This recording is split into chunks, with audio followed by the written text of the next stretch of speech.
हमें मानते हैं कि हमारी बात अनकट होकर सरकार तक जाएगी, तो सरकार भी सुन ले। अब हिंदू के हृदय में केवल ज्वाला नहीं धधक रही, हमारी बेटियों के 35 टुकड़े किनकिने के बाद अब हिंदू के हृदय में ज्वालामुखी धधक रहा है। समय रहते अगर आपने लव जिहाद पर कानून लाकर इनको रोका नहीं, तो ये लव जिहाद के विरुद्ध धधकता ज्वालामुखी सबको जला देगा, राख करेगा। क्योंकि हमारे लिए हमारी इज्जत से बड़ा कुछ नहीं है। हम पश्चिमी देश नहीं है कि जहां पर संपत्ति पहले। हम छत्रपति शिवाजी महाराज के मावड़े हैं, जिनके लिए सबसे पहले इज्जत है, मां बहन की इज्जत है। और मुझे धुलिया वालों के प्रति एक विशेष आदर है, और इसलिए केवल 48 घंटे पहले मुझे संजय जी ने कहा कि आपको यहाँ आना है। तो दिल्ली में संसद का सत्र चल रहा है। मैंने कहा कि संसद के सत्र में क्या हो रहा है उससे ज्यादा जरूरी है कि धुलिया के सड़क पर क्या हो रहा है ये देखने के लिए। और इसलिए भी क्योंकि धुलिया का महाराष्ट्र के इतिहास में एक विशेष स्थान है। इस हिंदुस्तान के पूरे नक्शे में छत्रपति शिवाजी महाराज के हिंदवी स्वराज्य पर उत्तर से ही हमले होते थे। ते उत्तर से होने वाले हमले को रोकने के लिए जैसे सतपुड़ा पर्वत सीना तान कर खड़ा है, वैसे यहाँ का आपका पूर्वज हिंदू भी खड़ा था। उसके दिल्ली को असले मुगलों के हो, तुर्कों के हो, अंग्रेजों के हो, क्योंकि हमारे पश्चिम महाराष्ट्र के सह्याद्री ने और समुद्र के रास्ते ना मुसलमानों को आने दिया, ना ब्रिटिशों को आने दिया। तो महाराष्ट्र पर होने वाले आक्रमण किधर से थे? इसी रास्ते से थे।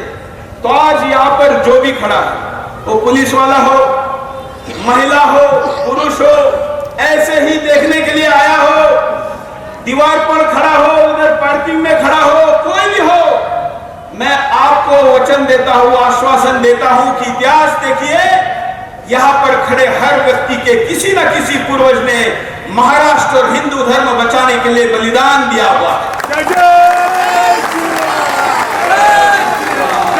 शिवाजी महाराज की जय। आप उनके वंशज हैं। ये बीच के कालखंड में क्या हो गया, हमारे यहाँ पर भाईचारे की भांग पिलाई गई, खीर खिलाई गई। इसमें हम थोड़े से भाईचारे के नशे में क्या आ गए, हमारी संपत्ति, इज्जत, धर्म, संस्कृति सब कुछ लूटा जाने लगा। लेकिन अब हिंदू जाग रहा है, हिंदू समझ रहा है कि ये भाईचारे के भांग में हम नशे में लंबे समय तक रहे और उस कारण हमारा क्या क्या लूट गया। अब हम भाईचारे के झूठ में फंसेंगे नहीं। अरे किससे भाई कहना चाहते हो?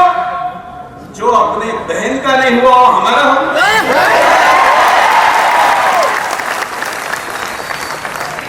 भाई हो सकता है जो अपनी मां को मां मानता है, उसी तरीके से भारत मां को भी अपनी मां मानता है क्या?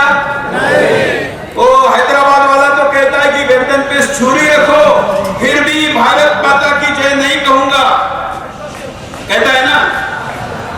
अरे ऐसी छुरी देखकर ही तो तुमने हिंदू धर्म तुम्हारे पुरखों ने बदल दिया था। ये ओवैसी कोई बहुत पुराना मुसलमान नहीं है।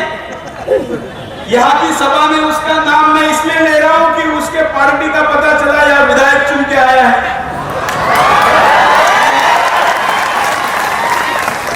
अब ओवैसी 3 पीढ़ी पहले तो हमारा हिंदू था।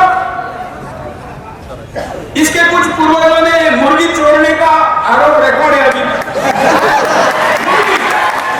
और पत्रकार हूं, सबूत देता हूं। इसलिए मैंने पीछे नांदेड़ की भाषण में जब ये मुर्गी चोर का किस्सा बताया तो एमआईएम वालों ने मेरे विरुद्ध कुछ नहीं बोला, क्योंकि उनको पता था कि बोलेंगे तो मैं सबूत दे दूंगा। मैं उसका नाम इसलिए ले रहा हूं कि एक दो विधायक है, एक दो सांसद है, इसलिए अगर आप उसको इग्नोर कर रहे होंगे तो ये मत करिए, क्योंकि वायरस छोटा से छोटा भी भी हो तो भी नुकसान बड़ा कर सकता है। और इसलिए ऐसे राजनेता, ऐसे दल जो प्रत्यक्ष और अप्रत्यक्ष तौर पर अगर हम पर भाईचारा थोप रहे हैं, तो मैं उनको कहता हूं कि इस भाईचारे ने हमको क्या दिया? हमको लव जिहाद दिया, हमको लैंड जिहाद दिया, हमको यूपीएससी जिहाद दिया, हमको नौकरशाही जिहाद दिया। 45 प्रकार के जिहाद हमने आपके सामने एक्सपोज किए। आज इस सभा के दो मुख्य उद्देश्य, पहला लव जिहाद और दूसरा धर्मांतरण।